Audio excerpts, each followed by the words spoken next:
வணக்கம். Welcome to அங்கனா சமையல். இன்றைக்கி நம்ம ஒரு சூப்பரான பிரேக்ஃபாஸ்ட் ரெசிபி தான் பார்க்க போகிறோம். இது செய்கிறது ரொம்ப ரொம்ப சுலபம். அதே சமயம் இது ஒரு ஹெல்த்தியான பிரேக்ஃபாஸ்ட். இது ஹை ப்ரோட்டீன் பிரேக்ஃபாஸ்ட் ரெசிபி. நீங்கள் குழந்தைங்களுக்கெலாம் இது மாதிரி லஞ்ச் பாக்ஸ் கூட செஞ்சு கொடுத்து விடலாம். இது ரொம்ப ஆரோக்கியமான ஒரு காலை உணவு. பெரியவங்களுமே இது தாராளமாக எடுத்துக்கலாம்.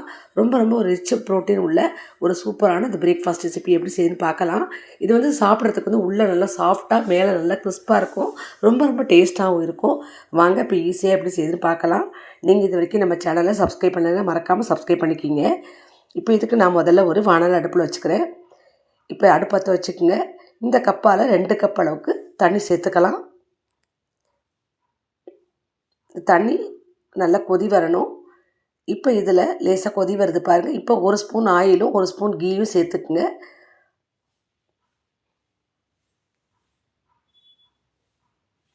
இப்போ தண்ணி நல்லா கொதித்து வருது. இந்த நேரத்தில் நம்ம மற்ற பொருள்லாம் சேர்த்துடலாம். 1/4 ஸ்பூன் அளவுக்கு மஞ்சத்தூள் சேர்த்துக்குங்க.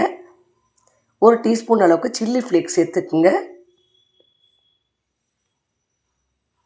இப்போ இதுக்கு தேவையான உப்பு 1/2 டீஸ்பூன் அளவுக்கு டேபிள் சால்ட் சேர்த்துக்குங்க. 1/4 ஸ்பூன் அளவுக்கு குறைவாக கொஞ்சம் மிளகுத்தூள் சேர்த்துக்குங்க. இப்போ சேர்த்துட்டு இப்போ எல்லாத்தையுமே நல்லா கலந்து விடுங்க. 1 நிமிஷம் நல்லா கொதித்த பிறகு இப்போ தண்ணி அளந்த அதே கப்பாலே 1 கப் அளவுக்கு ரவையை சேர்த்துக்கலாம். சேர்த்துட்டு நல்லா கலந்து விடுங்க. அடுப்பை மீடியமில் வச்சுட்டு நல்லா கலந்து வேக விடுங்க. நீங்கள் மூடி வச்சு கூட வேக விடலாம். இது கொஞ்சம் நல்லா வெந்து வரணும். அப்போ தான் உங்களுக்கு நல்லாயிருக்கும். இப்போ நல்லா வெந்துருச்சு. இப்போ நம்ம கடைசியாக 1 டேபிள் ஸ்பூன் அளவுக்கு கடலை மாவு சேர்த்துக்கலாம். இது பைண்டிங்காக சேர்த்துக்கலாம். சேர்த்துட்டு இப்போ நல்லா ஆற வச்சு இது மாதிரி நல்லா கையால் நல்லா சேர்ந்த மாதிரி அழுத்தம் கொடுத்து நல்லா பிசைஞ்சு எடுத்து வச்சுக்கலாம். இது மாதிரி கையால் நல்லா அழுத்தி பிசைஞ்சுக்குங்க. அப்போ தான் மாவு உங்களுக்கு நல்லா சேர்ந்த மாதிரி வரும். இப்போ இதை வந்து மூடி வச்சிடலாம். இப்போ நான் வந்து இப்போ தண்ணி அளந்த அதே கப்பாலே 1 கப் அளவுக்கு பட்டாணியை வேக வச்சு, இது வந்து பச்சை பட்டாணி வேக வச்சு எடுத்து வச்சுருக்கேன். இது நல்லா மேஷ் பண்ணி எடுத்து வச்சுக்கலாம். இது மாதிரி ஒரு மேஷால் நல்லா அழுத்தி மேஷ் பண்ணி எடுத்து வச்சுக்கோங்க. இப்போ நம்ம திரும்பவும் வானலை வச்சுக்கலாம். இதில் 1 டேபிள் ஸ்பூன் அளவுக்கு எண்ணெய் சேர்த்துக்குங்க. இப்போ இதில் பொடியாக கட் பண்ண 1 பெரிய வெங்காயத்தை சேர்த்துக்குங்க. இதை நல்லா வதக்கிக்குங்க. இந்த லேசாக அந்த வெங்காயம் வந்து கண்ணாடி பதம் வந்தால் போதும். இப்போ வதங்கிருச்சு. இப்போ இதில் 1 டீஸ்பூன் அளவுக்கு இஞ்சி பூண்டு பேஸ்ட்டு சேர்த்துக்குங்க. இதையும் நல்லா வதக்கி விட்டுக்குங்க.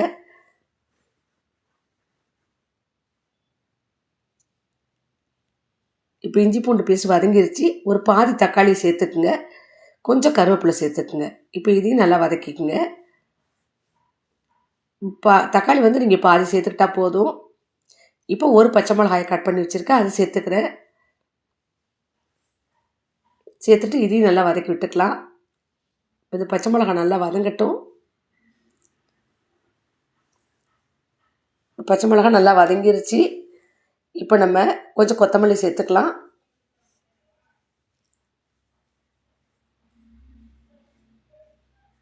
இப்போ நான் இதுக்கு வந்து ஒரு உருளைக்கிழங்க தோல் சீவி இதை மாதிரி துருவி வச்சுருக்கேன், இதை சேர்த்துக்கலாம். இப்போ இந்த உருளைக்கிழங்கையும் நல்லா வதக்கி விட்டுக்குங்க. உங்களுக்கு இந்த மாதிரி துருவி சேர்த்துக்கும் போது உங்களுக்கு இந்த ஸ்டஃபிங் வந்து சேர்ந்த மாதிரி வரும். அதனால் நீங்கள் துருவி சேர்த்துக்கு இந்த மாதிரி வதக்கி விட்டுக்குங்க. இப்போ நம்ம எல்லாமே வதங்கிருச்சு. இப்போ நம்ம மேஷ் பண்ணி வச்சுக்கிற இந்த பச்சை பட்டாணியை சேர்த்துடலாம். சேர்த்துட்டு இப்போ நம்ம மசாலாலாம் சேர்த்துடலாம். நம்ம சில்லி ஃப்ளேக்ஸ் வந்து ஏற்கனவே பச்சை மிளகா சேர்த்துருக்கோம். அதனால் ஒரு 1/4 ஸ்பூன் அளவுக்கு சில்லி ஃப்ளேக்ஸ் சேர்த்துக்கிட்டால் போதும். 1 டீஸ்பூன் அளவுக்கு ஜீரகத்தூள், 1 டீஸ்பூன் அளவுக்கு மிளகுத்தூள். இப்போ இதுக்கு தேவையான உப்பு சேர்த்துடலாம். 1/2 டீஸ்பூன் டேபிள் சால்ட் சேர்த்துக்குங்க. உப்பு மட்டும் நீங்கள் உங்களை ருசிக்கு தகுந்த மாதிரி பார்த்து சேர்த்துக்குங்க. இப்போ சேர்த்துட்டு இப்போ எல்லாத்தையும் நல்லா கலந்து விடுங்க. இப்போ எல்லாம் நல்லா கலந்தாச்சு. இப்போ நான் இதுக்கு வந்து கொஞ்சமாக பன்னீர் அந்த மாதிரி சின்ன சின்னதாக கட் பண்ணி வச்சுருக்கேன். இப்போ இதையும் சேர்த்துடலாம். பன்னீர்லாம் சேர்த்து செஞ்சு கொடுக்கும்போது உங்கள் குழந்தைங்க நல்லா விரும்பி சாப்பிடுவாங்க. அதே சமயம் ரொம்ப ஹெல்த்தி, நல்ல ஹை ப்ரோட்டீன் உள்ளது. இப்போ எல்லாத்தையும் சேர்த்துட்டு நல்லா கலந்து விட்டுட்டு 1/4 ஸ்பூனுக்கு கொஞ்சம் குறைவாக கரம் மசாலா சேர்த்துக்கோங்க. இப்போ நல்லா எல்லாத்தையும் மிக்ஸ் பண்ணிவிடுங்க. இப்போ நம்ம எடுத்து இது வேறு ஒரு பவுல் எடுத்துக்கலாம்.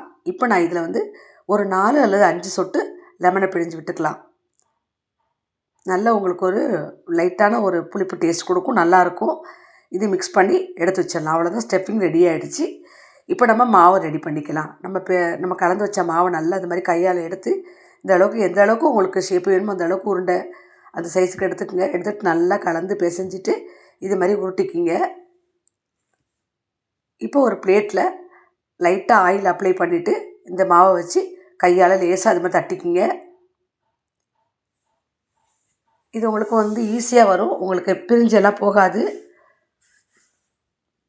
இப்போ எந்த அளவுக்கு உங்களுக்கு மெலிசாக வேணுமோ அந்த மாதிரி தட்டிட்டு இப்போ நம்ம ஸ்டஃபிங்கை இதில் வச்சிடலாம். இந்த பட்டாணி கலவையை இதில் வச்சுக்கோங்க. வச்சுட்டு இதை கவர் பண்ணி நம்ம நல்லா மூடிட்டு தட்டிக்கலாம். இது உங்களுக்கு பிரிஞ்செல்லாம் போகாது, அழகாக நீங்கள் தட்டுறதுக்கு ஈஸியாக வரும். இது மாதிரி எல்லாத்தையும் க்ளோஸ் பண்ணிக்கிங்க.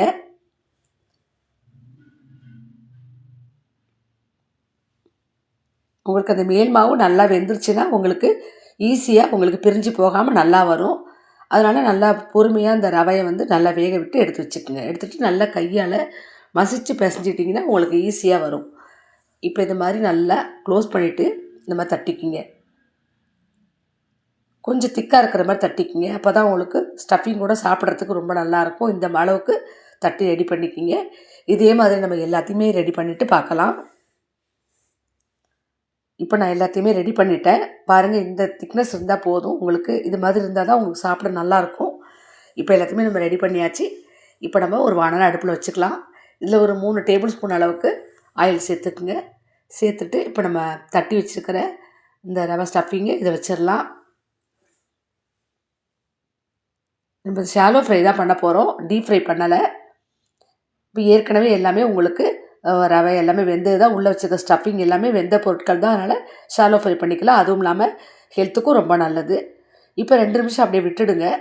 இப்போ அடிபாகம் நல்லா வெந்திருக்கும். இப்போ மெல்லமாக திருப்பி விட்டுருங்க.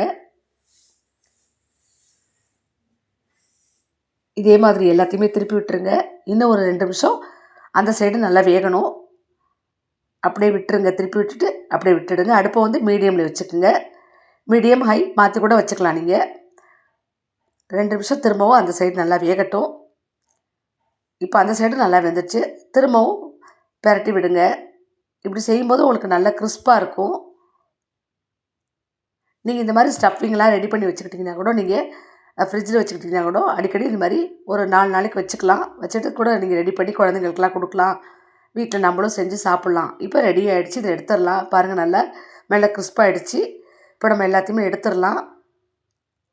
இங்கே பார்க்கும்போதே தெரியும் உங்களுக்கு, மேலே நல்லா கிறிஸ்பாக இருக்குது. உள்ளே அந்த ஸ்டஃபிங்கோடு சாப்பிடும்போது ரொம்ப சூப்பராக இருக்கும். இப்போ எல்லாத்தையுமே நம்ம எடுத்துடலாம். அவ்வளோதாங்க, நமக்கு ஈஸியாக ரொம்ப குயிக்காக சூப்பரான ஒரு ஹெல்த்தியான பிரேக்ஃபாஸ்ட் ரெடி ஆகிடுச்சு. ஹை ப்ரோட்டீன் உள்ள சூப்பரான பிரேக்ஃபாஸ்ட் இது. நம்ம சேர்த்துருக்கிற பச்சை பட்டாணியில் அவ்வளோ ப்ரோட்டீன் நிறைய இருக்குது. பன்னீரில் ப்ரோட்டீன் அதிகமாக இருக்குது. குழந்தைங்களுக்குலாம் செஞ்சு கொடுங்க. வளர குழந்தைங்களுக்குலாம் இந்த மாதிரி செஞ்சு கொடுக்கும்போது ரொம்ப ஆரோக்கியமாக இருப்பாங்க. பெரியவங்களுமே இதை மார்னிங் பிரேக்ஃபாஸ்ட்டுக்கு எடுத்துக்கலாம். ரொம்ப ரொம்ப டேஸ்ட்டாக இருக்கும். உள்ளே நல்லா சாஃப்டாக, மேலே நல்லா கிறிஸ்பாக இருக்கும். உங்களுக்கு சாப்பிடவே ரொம்ப சூப்பராக இருக்கும். நீங்கள் கண்டிப்பாக இது மாதிரி ட்ரை பண்ணி பாருங்கள். இது மாதிரி வீடியோஸ் நம்ம சேனல் நிறைய இருக்குது, பாருங்கள். இந்த வீடியோ உங்களுக்கு பிடிச்சிருந்துன்னா மறக்காமல் நம்ம சேனலை சப்ஸ்கிரைப் பண்ணிக்கிங்க. எப்படி இருந்து செஞ்சு பார்த்துட்டு கமெண்ட்டில் சொல்லுங்கள். எல்லாருக்கும் ஷேர் பண்ணுங்கள். நன்றி, வணக்கம்.